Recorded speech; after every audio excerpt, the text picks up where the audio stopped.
Vamos dar continuidade, então, a essa sessão de abertura do 13º Encontro Nacional de História Oral. Eu chamo ao púlpito o professor Vídeo, que fará a apresentação da nossa convidada. Na sequência, nós teremos a conferência de abertura. Professor Benito, por gentileza.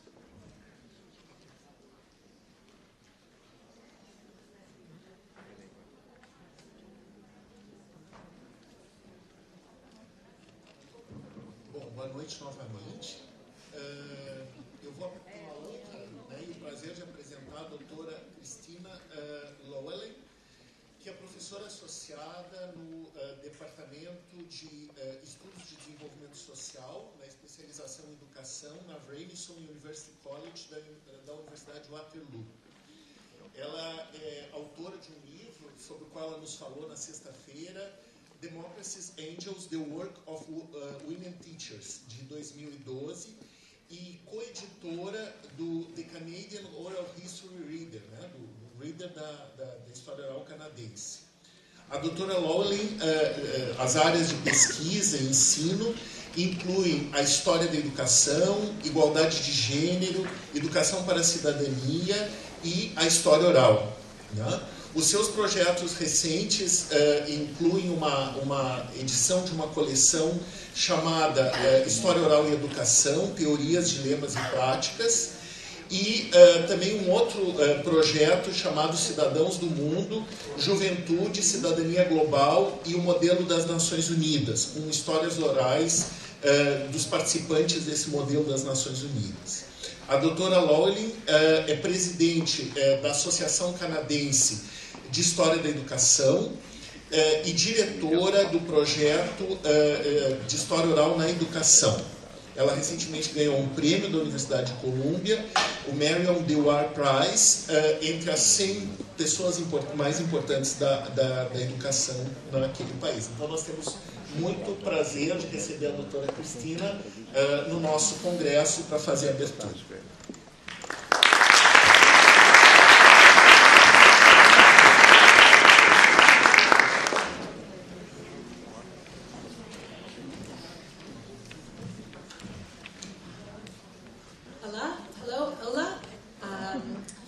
Desculpa, não falo português.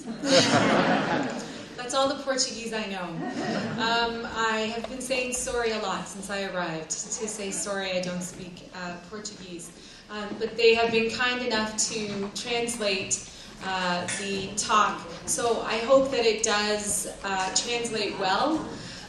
And again, if there's for some reason something that doesn't make sense or we need to translate in a better way, of course, there are people in the room who can do that, and you can just wave and say, no, we're not understanding what you're talking about. But before I begin, I really want to thank Carla Rodrigo for bringing me here.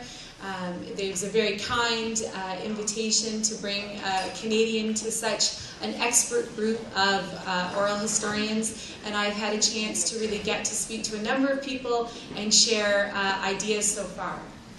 Ok, a professora pediu só para eu traduzir essa primeira parte, que a maioria de vocês entendeu. Ela se desculpou primeiro por não falar português, mas a conferência, o texto foi mandado antes, foi traduzido. Mas se houver algum problema na tradução, então nós podemos, enfim, se alguém detectar algum problema, pode levantar a mão. E ela está muito feliz, agradeceu a professora Carla pelo convite, por tê-la trazido aqui e pela oportunidade de discutir conosco. And I did want to tell a quick story before I begin that is not translated, but I had the good fortune just a few months ago in Canada to sit down and have coffee with Alessandro Portelli. Very big honor. So I took him for one of Canada's bad coffees. We do not have good coffee. And I apologized for the bad coffee. But when I was there with him alone, I asked many, many questions. And one of the questions was, where in the world are they doing the best oral history? Ela teve o prazer de tomar um café no Canadá há poucos meses com o Alessandro Portelli. O café era muito ruim, e o café no Canadá é muito ruim, segundo ela. E ela colocou várias questões para o professor Alessandro, e uma das questões foi qual é o lugar que se produz a melhor história oral do mundo. So he responded with, without even hesitating, and saying, Brazil.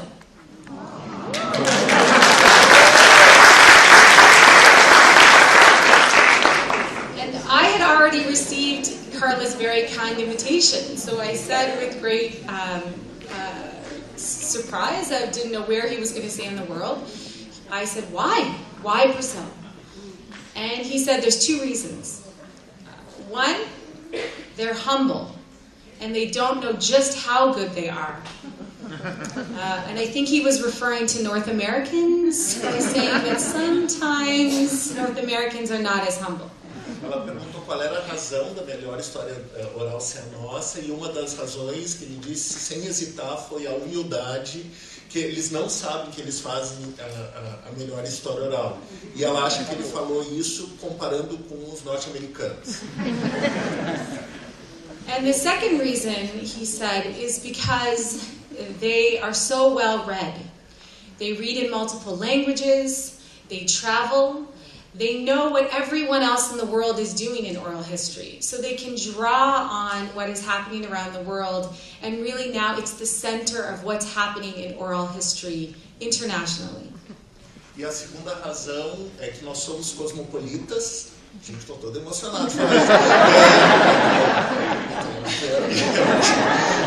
E que nós podemos, e que nós viajamos muito, lemos, falamos diversas línguas, lemos o que está acontecendo em diversos lugares, e depois juntamos isso, o que faz com que nós sejamos, então, essa referência em história oral. So I would just say I'm very honored to be where you're doing the best oral history. Thank you very much. So this evening I would like to speak to you about what I am titling Back to the Future, the Political Power of Oral History Education. Oral history is experiencing a surge in education. It's everywhere in education. And I think that that is obvious because your conference is on oral history and education. It's an amazing topic that you've chosen. I would like to acknowledge first, though, especially because our own Canadian context, that oral history is a very well-established educational praxis within Indigenous communities. In North America, though, it is the Foxfire Project that is actually credited with being the first school-based oral history. And this began in 1966 with students at Rabun Gap Nachuchi School conducting life histories with Southern Appalachian elders.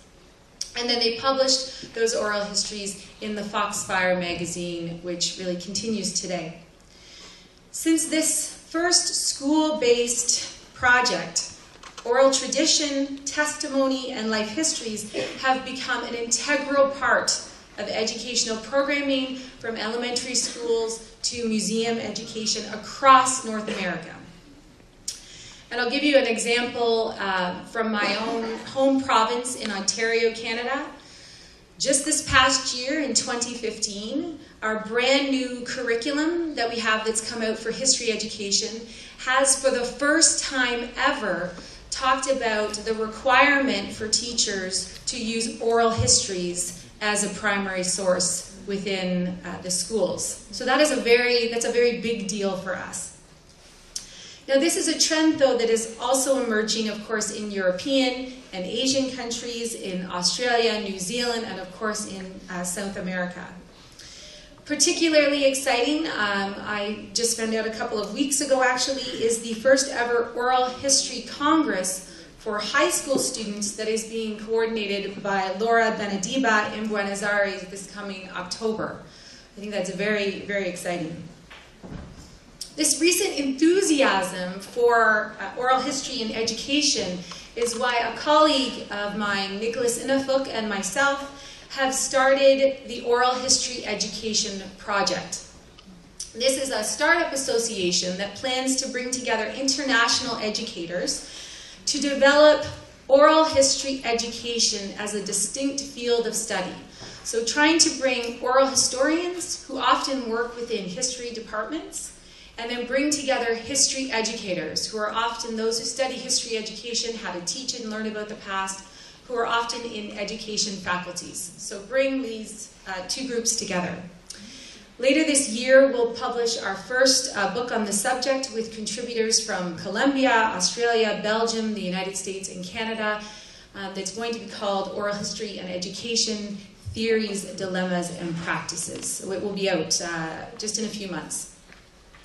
So we know then that educators are increasingly equipping their students with digital devices to record the lives of people in their communities. They're also increasingly drawing upon already existing oral history sources, usually war veterans, seniors in the community, survivors groups as well, though, to better understand the legacy of political injustices. Yet, there has been very little evaluation or interrogation about what this trend, having teachers give their students digital devices and having them go and do oral history, what this really means for history education and for history educators. And I think with any emerging trend, it's very important to stop and ask why. Why should we embrace oral history as a teaching and learning tool? What are the effects of this growing use of oral history in education? And my short answer is that oral history equips young people with the ability to transform historical narratives about their nations. And thus, I think it empowers them to then shape their futures. Oral history then enables young people to get back to the future. So of course this title of my talk, and I'm hoping that this translates, really draws from the popular culture movie Back to the Future. Has anyone seen Back to the Future? Yes? Good. Yay! Good, not good, but I'm glad you've seen it. The movie, as some of you then know, was released in 1985, and it has Marty McFly, an American teenager at the time, sent back 30 years to 1955 by a DeLorean time machine, a car time machine, that's invented by a mad scientist, Doc Brown. Marty, in this film, really conducts an oral history, a family oral history, throughout the journey of the film. So he intimately gets to know the life of his then teenage parents, because he's gone back in time. And what he has to do in order to make sure that he's born, he survives, is to make sure that they fall in love, right? That everything happens supposedly as it should. Like many young people who are first introduced to oral history through their family stories, Marty learns many surprising facts. He learns that his dad is actually a very big nerd and gets bullied. He also learns that his mom might actually have sexual feelings. A surprise for him. But he also develops a very firmer sense of identity and belonging. So he goes from the beginning of the film to this rebellious teenager, towards the end to a very appreciative son of his parents. There are, of course, many problems with this comparison of this film as a form of oral history and what I want to talk to you about. The biggest problem is that the movie really conflates the past with history.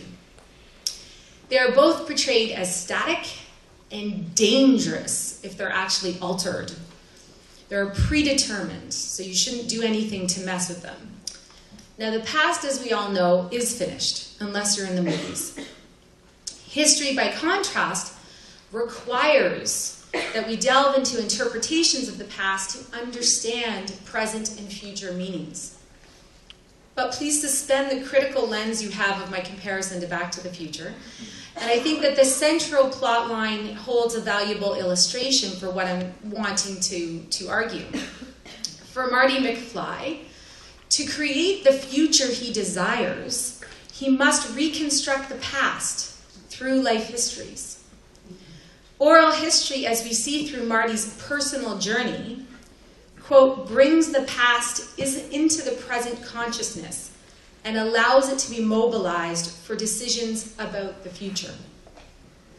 Now, I think the popularity of this movie internationally, across borders, lies with our common understanding of the connection between past lives and our future selves. And I think this holds true particularly for young people. Young people today have a fascination with personal storytelling of the past, of people's life histories. We see this through StoryCorps. This is, some of you might know StoryCorps, an American organization, company, that really seeks to collect as many people's life stories and then distributes them through social media. Also very popular is the blog Humans of New York. A lot of young people follow this very closely on social media. And they're enthralled with people's personal life histories. And I think that they see it as a way to build connections among people globally in today's society.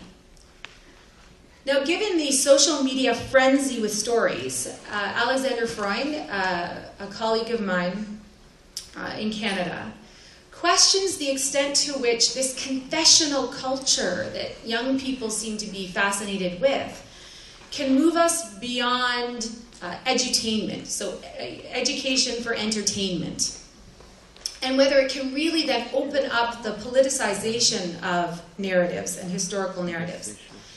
And I think it can. I think there are many examples in which historical narratives grounded in people's everyday voices are transformative of our law, our politics, our culture.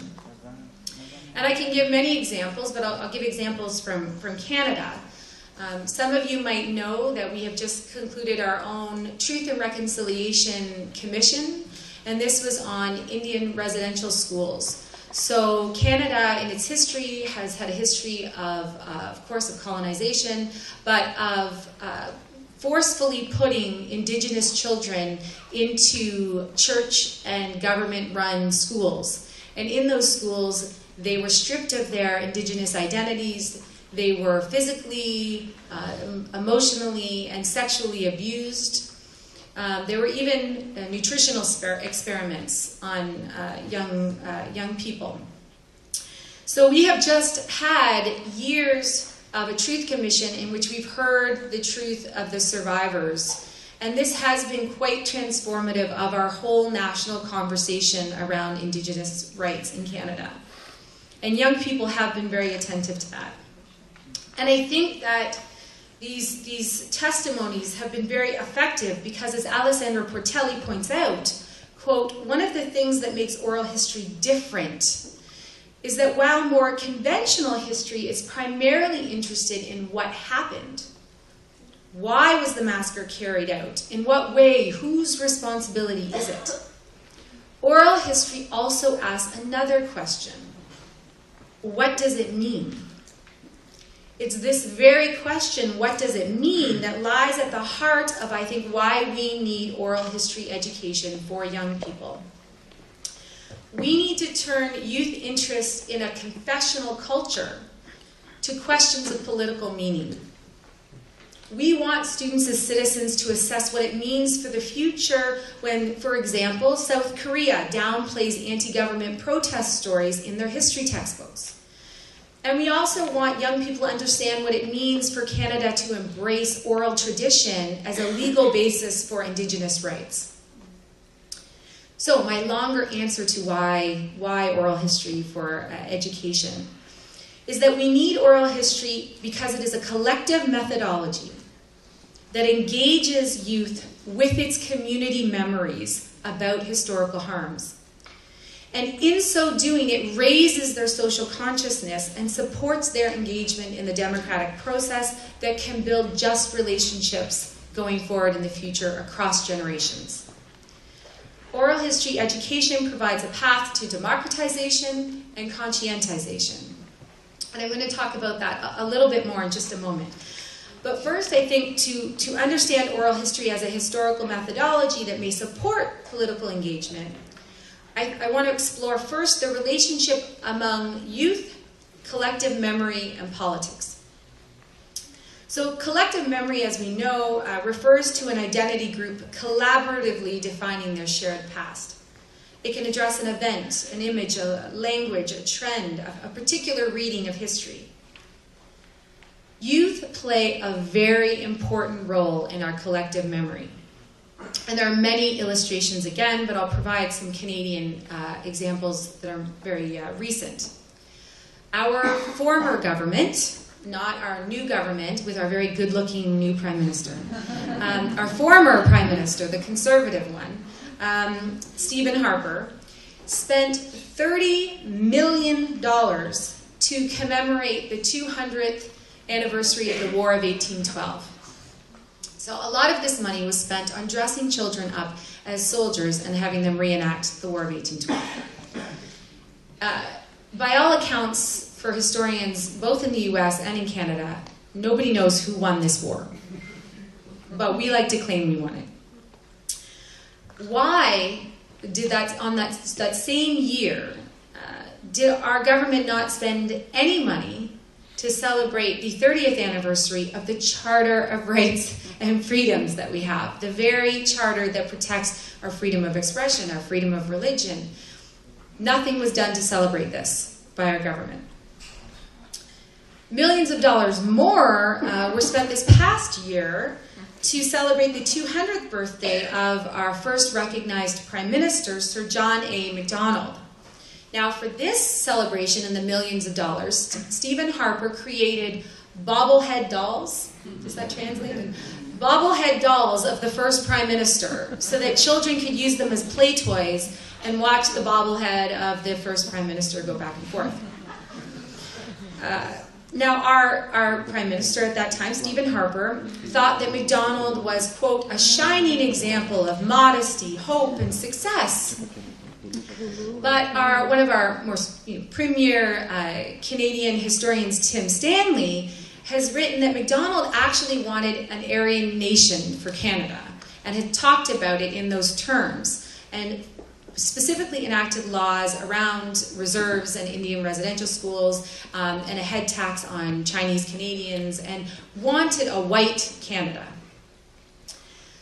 So these examples I use basically to argue that there's a reason for these kind of commemorative practices, because the government realizes that what's at stake for a nation's future by charging youth with either never forgetting or strategically remembering certain past conflicts or events. Vamik Volkan argues that groups psychologize or mythologize traumatic events as identity markers for the next generation. From narratives of conflict, be it war or genocide, an imagined community emerges, a psychic security, an ethnic tent that's codified to set the historical record. And schools, of course, with other social institutions, play a very key role in this. The way that historical traditions, legends, and truths are taught and learned affects the political path of a country. And that is because, as Theodore Scheider explains, historical consciousness, quote, refers not only to the knowledge of the past, but implies the use of that knowledge for the future. Cheryl Duckworth, who is an educator in the United States, gives a really very good example in her work, revealing how since 9/11, cultural myths have been transmitted to students in the United States in ways that have legitimized a militaristic state. In this instance, and several others like it, historical consciousness holds the capacity to fix and universalize the past. Narratives in this vein are closed. They leave no room for dissent about what an identity group values or will act upon, and therefore they are very dangerous. This is a hegemonic narration that ingrains generational trauma. It renders structural violence invisible. And at a very extreme, it can invoke war. And I think we only need to think about the Israeli-Palestinian conflict to think about how storing can serve to remark enemy lines. But active participation in questioning our historical consciousness can enable peace and social justice. Historical consciousness can, as Peter Satius, who is quite a well-known Canadian-based history educator, makes clear, quote, turn toward the past to break from it, or acknowledge the legacy of the past to radically change the present. But to do so requires that educators provide opportunities for students to encounter narratives that take the world's complexities, ambivalences, paradoxes, ambiguities, and dissonances into account. And I think oral history can provide that opportunity. While oral history has many contested meanings, and I'm sure during the conference you will debate them all, what I think many scholars agree upon is that oral history is, quote, a powerful tool to engage people in the discovery and making of history, and in the critical assessment of how stories about the past are created. When approached in this way, oral history is, as I said before, a path to democratization and conscientization. And now I want to explain a little bit fuller about that and provide you with some examples. So within academia in North America, and I know this has been slightly different here in Brazil, oral history first gained traction in the 1960s and really exploded into the 1980s as an essential tool for social historians to uncover the voices of those lives who were ignored or actively forgotten by historians. Now, many groups have said, don't have any naive assumptions that somehow you may speak for us, that you've uncovered our truth, which I think is important. Since Michael Frisch coined the term shared authority in the 1990s, oral historians have been more attentive to an expansive notion of democratizing history.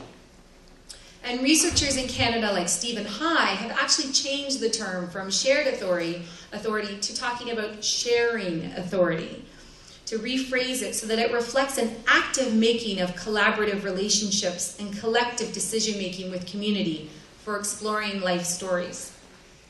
So oral history projects based on sharing authority promote democratic relations for education.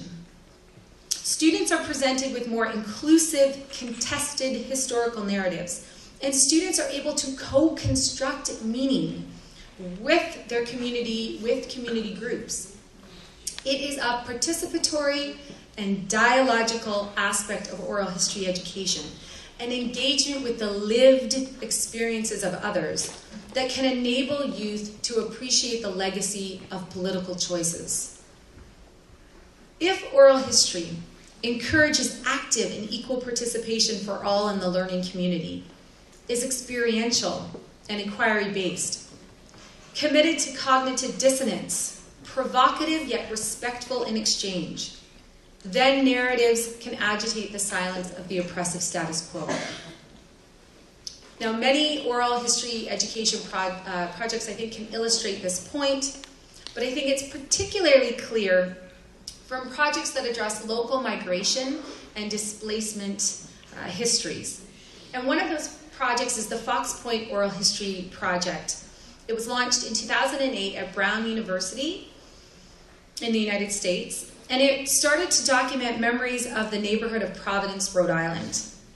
Fox Point was settled as a working waterfront community during the Civil War era by immigrants predominantly from Ireland, the Azores, Portugal, as well as Cape Verde Islands. Now, between the 50s and the 60s, it was revitalized. So they put up office buildings and condos, and people were displaced. So the Fox Point Oral History Project brings together graduate students, community elders, students in the elementary school, parents and teachers, together at the only elementary school in that community, to collect, interpret, and present oral histories about the cultural heritage of that neighborhood. Over 80 oral histories served as a catalyst for community members to construct an online archive, school members to create a curated exhibit in the halls of the school, as well as the parent-teacher organization to develop an arts-based program based on the oral histories called I Was There. Participants write that the project gave them a clear lesson in shared authority. For example, one of the elders, 73-year-old Lou Costa, said to the graduate students who were trying to develop this online exhibit, no, you're doing it all wrong. You have these academic categories that you want to place all this information into. And instead, he said, no, you need to use street names of the place. And by doing that, actually, more people came forward and started telling stories of the place. So he really rejected that, and they listened to him. So the project had to take seriously the meaning-making of displaced fox pointers and the need to develop relationships across generations. Project coordinators created many ways of dialogue so that, as they said, stories of one generation could inspire stories from another, and the process of telling and listening could promote critical thought about the past. So from interviewing to curating, 4th to 6th graders, we're talking about 9 to 11-year-olds, explored what it meant to use voice, what it meant to document. And the principal of the school said that students weren't just learning about history, they were participating in the endeavor of history. So this is a participatory program, and students were really engaged in what many history educators talk about as the Big 6 historical thinking skills. And one of those Big 6 is referred to as significance. What is historically significant? They were connecting through this project newcomer children to the place with those who had been displaced by urban change. And they were engaged in a new public dialogue about what had a lasting, profound effect on their community. So one of the projects the students did was they interviewed, for example, retired longshoremen, an oyster factory worker, and past urban developers to try and understand what had happened to their local bay. And they collaborated in a play that represented the diverse voices. A parent commented that through this, the students began seeing themselves as part of social change, like they had a voice on what happened next on the waterfront. So I think this one project serves as an example of oral history education that can complicate collective memory of place in a way that creates a new sense of democratic community. Now another example, which I want to bring to your attention, is a Canadian one. Life stories of Montrealers displaced by war, genocide, and other human rights violations that's housed at Concordia University, which is probably the center of one of the most active oral history institutes that we have within Canada. This is in Quebec. From 2007 to 2012, a team of university and community researchers video recorded approximately 500 life story interviews with members of survivor communities, Tutsi, Haitian, as well as Holocaust survivors. And the Education Working Group created a curricular unit specifically for our province, for Quebec, under the title, We Are Here. And this was for 14 to 16-year-olds. It had the following objective, quote, to explore the pedagogic possibilities of oral history in the classroom and to offer students an understanding of the concepts and experience of human rights and their violations. Now, the curriculum is based on students listening to digital stories of survivors, and from this, they create a number of different activities. The students are encouraged to reflect on narrative structure, interview ethics, identity politics, and more. One unit is called Dialogue Time that they have students do. So students listen to a documentary based on interviews with women survivors of war and genocide, following which they're then asked to interview people within their own communities who have different reflections or experiences that may be similar or different. And then they create a collective timeline around these events. Now the program is newly introduced to schools. It has yet to be assessed. But the co-directors, Bronwyn Lowe and Emmanuel Sontag, have talked about how this project is premised on creating new democratic relations. For students to address difficult knowledge, the curriculum is grounded in what they term a pedagogy of listening, or what they say is a learning process that extends the ear to the other. It's not a silent or a passive process of just sitting back and listening. Instead, it seeks to build relations of deep listening between storyteller and the listener. And this, what I mean by deep listening, is that it creates a community of memory in a classroom where students and teachers listen to each other and to testimonies, not simply for the facts about the past, but for how they are witnesses to historical harms and what is required of them for an ethical response. So it's an active process. The unit dialogue time requires students to reflect on this listening. They have to write a text or create an artistic work about their experiences of the interview as a dialogue. And they have to consider the dialogue with the past, the dialogue of themselves, the student with the self, the discovery of the other, and the implications of the interview on future relations with this person and with their community. It is in the development of this interconnectedness of human experience that the project encourages learners not to think of human rights violations as something that happens out there, but emphasizes the legacy of trauma and the place of memory in their everyday life. So I think this pedagogy really challenges traditional power relations inside and outside the classroom, and often the divide that happens between schools and community. And it helps them really create a democratized space for very difficult historical knowledge. As these projects demonstrate, oral history engages students in open and complex narratives that can transform community. It's in this capacity that oral history facilitates what Paulo Freire termed conscientization. Conscientization, as many of you probably know, is the development of a critical awareness rooted in learners' lived realities that inspires them to take action against oppression. Freire, in the context of the military junta in Brazil, argued for education that inspired resistance and demand justice. To do so, education must speak to urgent and felt problems in a community's shared life. Freire illustrates how, quote, marginalized peoples can internalize the historical narratives and cultural identity of a dominant group, and this prevents them from being able to name and thus have agency in the world. So the key role of education for liberation is achieving a critical consciousness. This is through problem-based, affective learning that empowers citizens to make systemic change. I believe that oral history education provides a path to conscientization because it is relational. It demands that students see the other in full human moral complexity. Oral history is a communicative process that humanizes the past.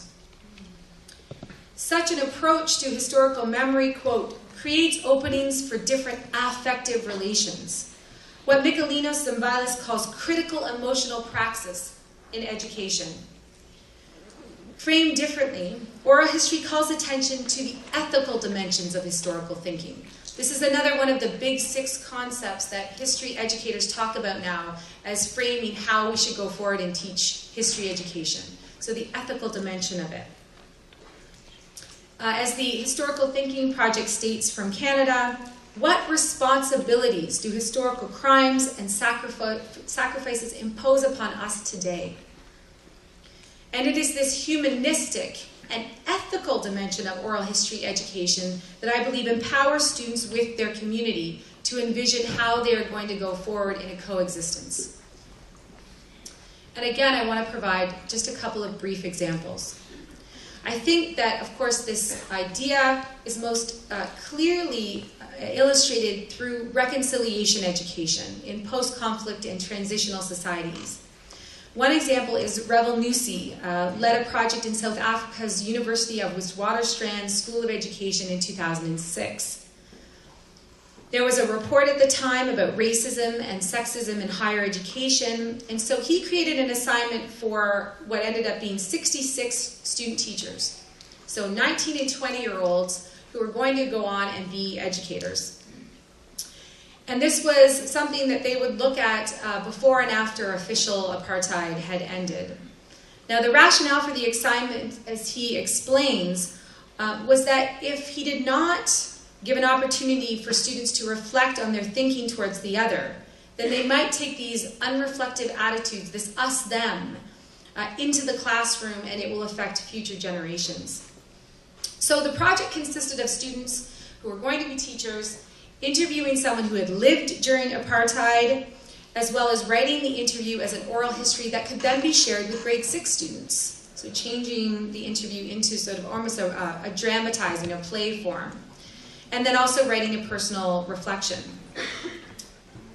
What he found was that students really, through this oral history project, grappled with emotional truths, what Jonathan Jansen has termed bitter knowledge, from which emerged not complete and open reconciliation, of course, but very fragile moments of potential reconciliation. For example, one student, Claire, acknowledged that her father, a white man, benefited from apartheid. He had schooling, he had all the resources available to him. While Michael stated that his black interviewee reflected on the fact that, quote, there's still a bunch of rich white guys who own everything. Such oral history clearly demanded that students make ethical judgments about the past. So this was a learning exercise that, of course, was not easy. While working at one point to dramatize these, one student told Nusi that a student had come forward and said, I want to apologize on behalf of white people for what you've gone through. Later on, of course, then he says, no, the student actually denied ever making this apology. I think this is an important tension that happens through the very process of an oral history project. It reflects what Bernard Schlink says is each generation recreating its own identity while entangled in a web of guilt as the children and grandchildren of perpetrators, beneficiaries, and bystanders. So while some students reacted with resistance, for others, they said that the project changed, quote, relationships in a constructive manner towards peace. Some said boundaries were broken. At first, we didn't even know each other existed. This example I use because I think it's particularly important in illustrating another one of Jonathan Jansen's arguments, which is, quote, it is impossible to change students' deep knowledge and emotion about the past by simply treating the subject as a cognitive or intellectual problem. To shift knowledge, you have to shift knowledge in the blood, or understandings of the heart. It requires emotional engagement with the subject. Now, while the promise of oral history education for reconciliation, of course, resides with confronting very dangerous memories, it must also, quote, inspire students to greater civic engagement and political activism.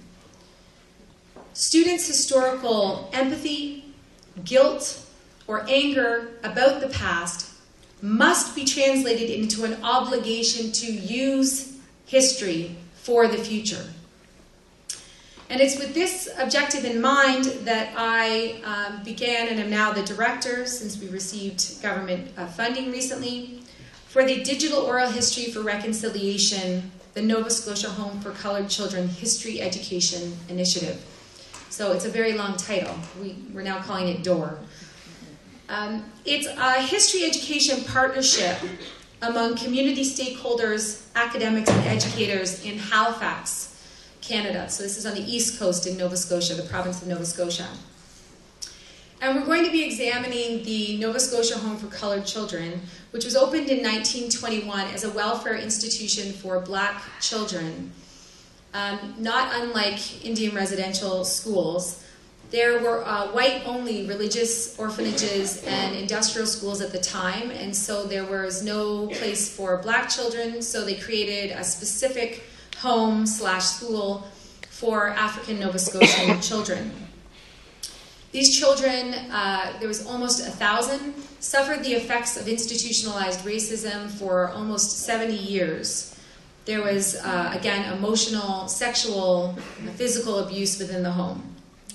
Since the 1990s, over 100 survivors have come forward to speak out about the abuse.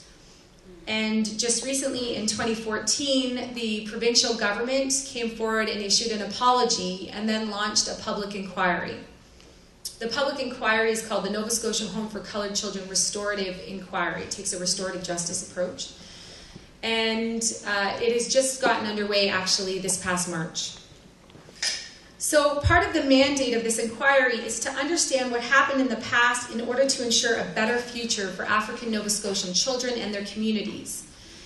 And so they wanted a way to do this through history education, a way that they could tell their stories, their life histories, but in a way that would reach younger generations. So DOOR is going to create augmented reality oral histories. So we're going to be using virtual reality with the former residents to use within schools. We are going to be using what is now cutting-edge technology. Some of you might know the Oculus Rift. It allows people to basically go into a virtual, recreated historical landscape. It also allows the user, the student, to interact in that landscape. So students will be able to walk with the storyteller. So the former resident will be recreated within the space, telling the story, walking with the students through the actual land of where the school was placed and through the building of the school itself as they tell their survivor story. So it is going to engage students with the personal storytelling of former residents as they walk together through the past.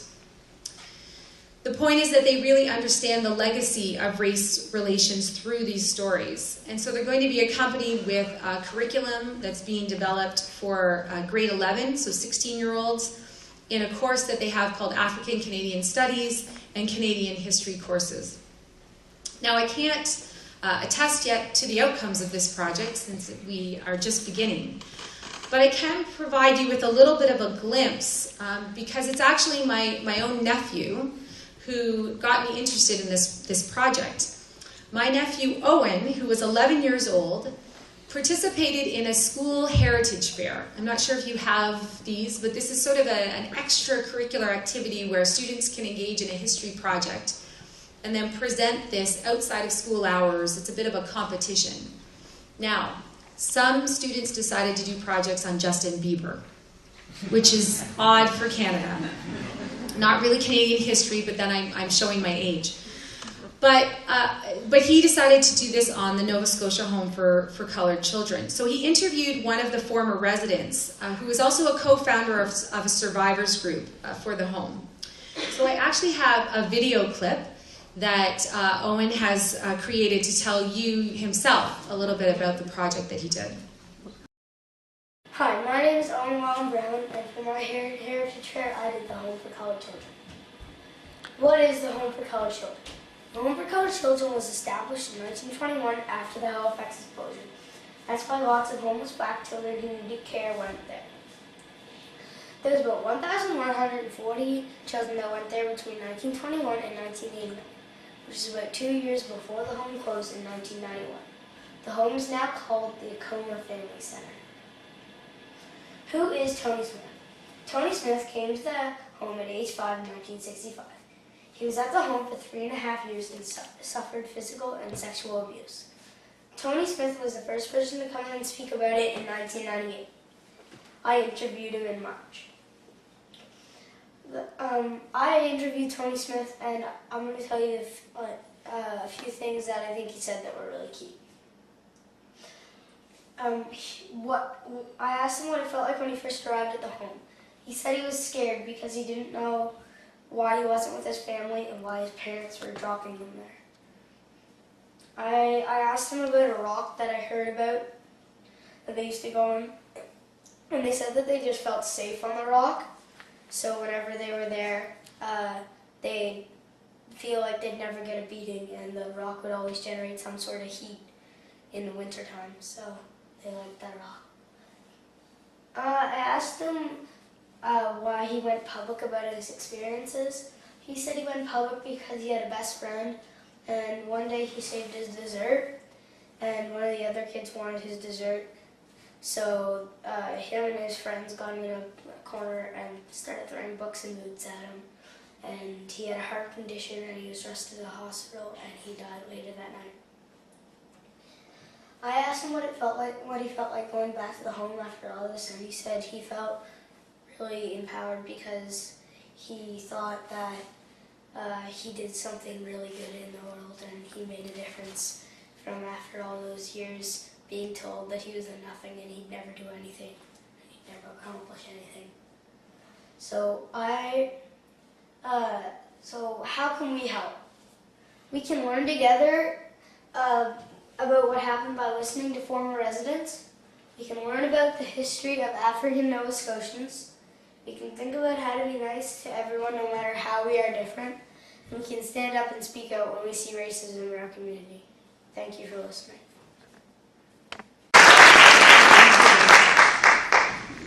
So Owen inspired me to then do the project that we are doing. So that's how young people can inspire us to do better work, I think. I actually spoke to Tony, who was interviewed, and then as well to Owen after they engaged in this oral history. And I think both of them speak to the affective and relational dimensions of oral history.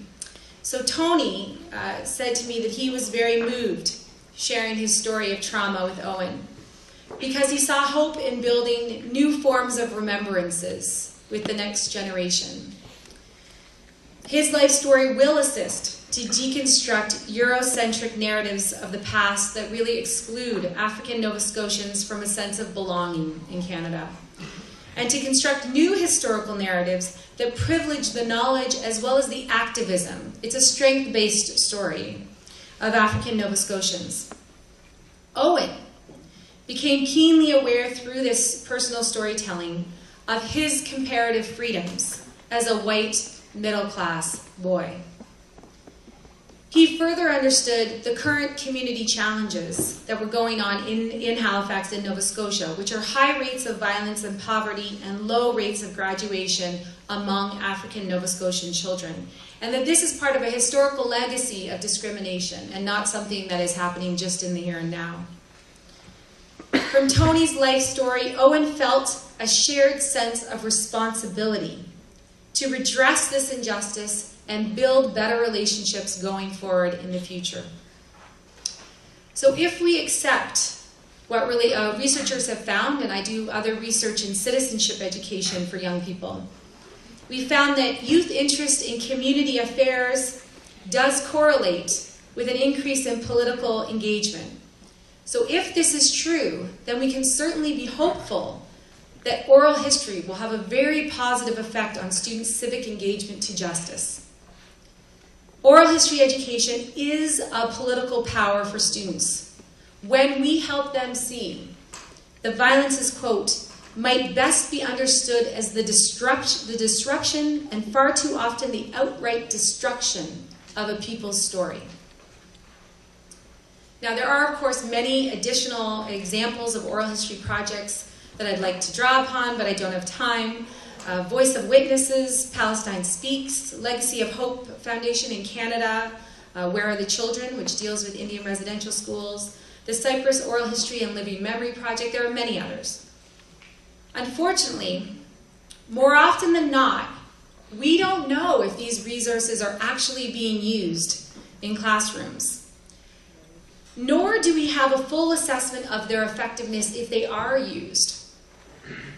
Admittedly, what we know about oral history education is really based on case studies in which people who have created the project themselves or participated in the project then provide their stories.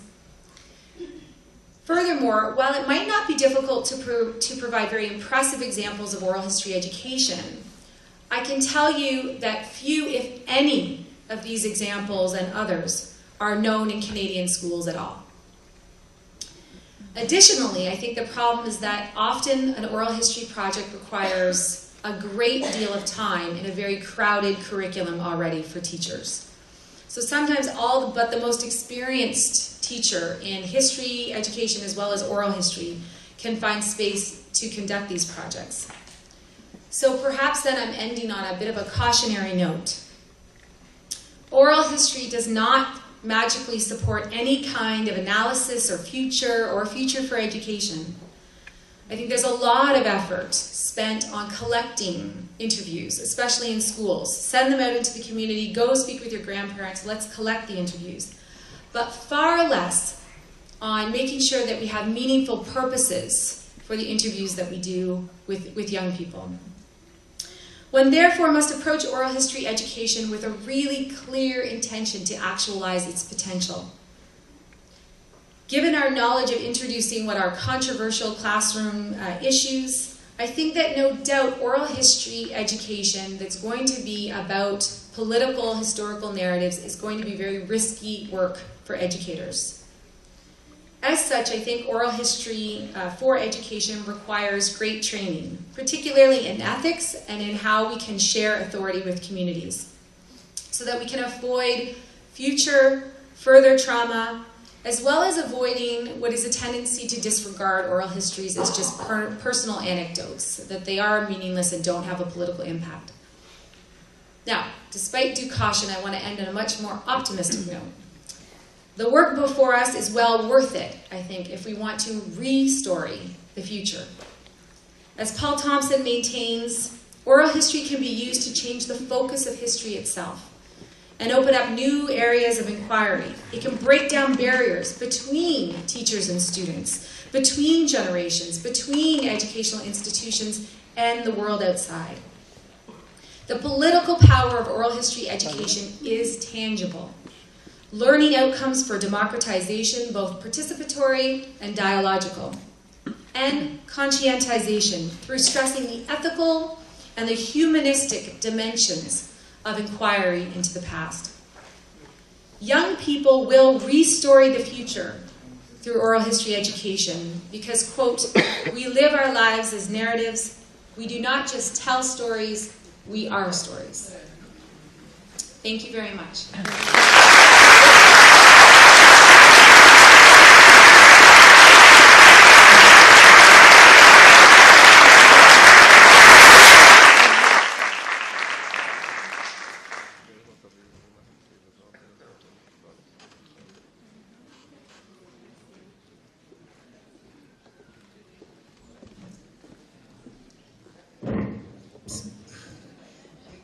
Kristina, it was very inspiring for us, especially in this terrible moment that we are living in Brazil.